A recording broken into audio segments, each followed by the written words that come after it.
Matt said, I want to thank you on behalf of my mom and all of the children that are here, the grandkids, and the rest of the family for coming today. I wanted to give you some insight on Dad's last hours. There's a lesson in those hours for us. All of those who participated today, I'm so grateful to you, for Tim and Lou Ann for singing, and for Brother Don for being here, and for Matt for being there the entire time. Taking time off from work to sit with my dad and my mother and myself and Lord Beth and I as we told Dad goodbye. What an amazing experience. As we sat in that room that morning of Wednesday, and we gathered around his bed. Dad wasn't very responsive. He had stopped responding very well a few days ago.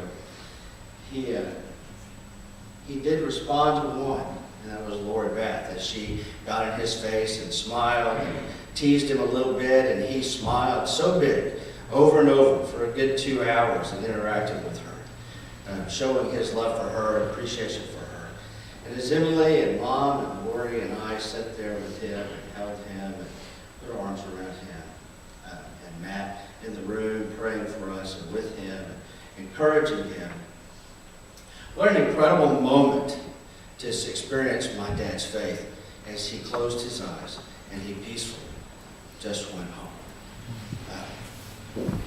Full of grace and peace. And there are some important aspects of my dad that I want you to know about. Some things that I will, as we've talked so much today about legacy and how his life will live on in his family and his grandkids and those of us who knew him. There are some important things that I wanted you to know and share with you this morning.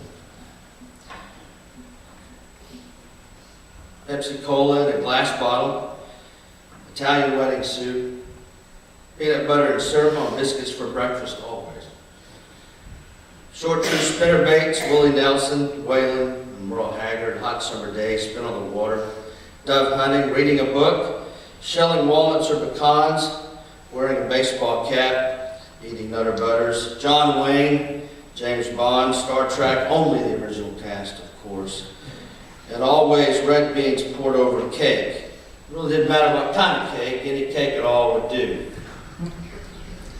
This week as I sat in my father's truck, I found myself immersed in his world. From his air fresheners to his music, the front cab of that Dodge truck is a depiction of the man that drove it. With a CD of David Sugar on the seat, you have to go back a ways to know who that is, and a worship CD and his player that he truly loved, I realized how much the impact of one life has on the journey of those of us around him. And how much children truly are products of their parents.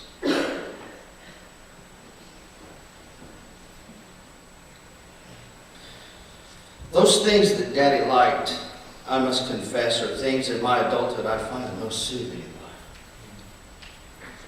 in life. With the exception of red beans and chocolate cake. I haven't been able to go there. And I think I understand why. Listening to Willie Nelson while drinking a Pepsi Cola and eating peanut butter and syrup on biscuits connects me immediately with my inner child. That part of me that is truly authentic and still believes that the world is a safe place when Dad is in the house. That part of me that for much of my adulthood I tried so hard to leave behind. My dad was a complex man. You wouldn't know that necessarily just by shaking his hand and hearing his jokes. But he was a hopeless romantic who leaped into love after just the first date and immediately became engaged to the woman he would stay married to his entire life. As a father, he pushed me hard at times to be my authentic self and to do things exactly as they should be done the first time. And of course, as long as I mowed the yard and helped him work on the cars or tractors when he wanted me to. Dad expected me to do it right the first time, and do it the best of my ability. A trait which I've carried with me my entire life. As a grandfather, he was never slow to communicate his love. He enjoyed teaching the grandchildren things, sitting with them, watching them play. He loved to interact with them. Emily, Christopher, John Patrick brought their papa tremendous joy. And most recently, watching him enjoy fishing with Em and Chris and Patrick and Kinzer and Kelson and Caden lit his face up every time he saw them. He was obviously happy surrounded by his grandchildren. And on the faces of those children, I have seen the impact of the unconditional love and his influence. So what is the impact of a life? Dad taught me, through my observation of him, to be powerful but vulnerable, strong but gentle, firm but always in kindness. He taught me to enjoy the small things in life, like a summer day, the love of a child, or just a fresh plum right off the tree. He taught me to hunt and fish safely. And he taught me how, in the quiet of those moments out on the lake or in the woods, to be at peace with myself.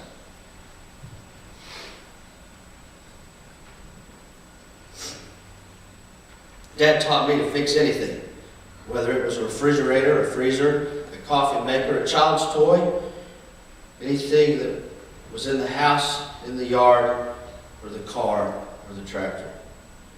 And through those lessons, I learned the importance of duct tape and baling wire like no one else. But most importantly, the legacy that my father has left deep within me is inner strength. A quiet resolve to carry whatever weight is lifted on my shoulders and to persevere. Because in the end, if you can carry that load, it'll all work out. We're products of our parents, and the impact of one person is far-reaching, and it does last a lifetime. Byron Katie said, "Life is a very nice place to be, once you understand it." That truth, mixed with faith, explains the peace in this life that my dad experienced, especially in the last 20 years of this journey that he walked. And in the journey that he walked this week as he crossed into the newest part and the last part of his eternal journey. My daddy taught me that all circumstances are rulers of the weak, but weapons of the wise. And it is times of distress that forge the strongest individuals. And it is through that fire, the days where the weight of the world is on your shoulders, that I will persist without exception. And this is what my father believed. It is a mentality that reflects his influence directly. Last night, in the next room over, young Kinzer placed a standing cow into the coffin of my father. I thought in that moment, how appropriate. Since it is because of my father that I cannot and never will be able to pass an open field of standing cows without recognizing that the fish are biting. So when you leave this place today, indulging us in our moments of respect and honor for this man, I hope that you can and will reflect on your inner authentic child and those who have influenced that truest of yourself. And I hope that as you leave, you notice whether or not the cows are biting, the fish are biting today with the standing cows.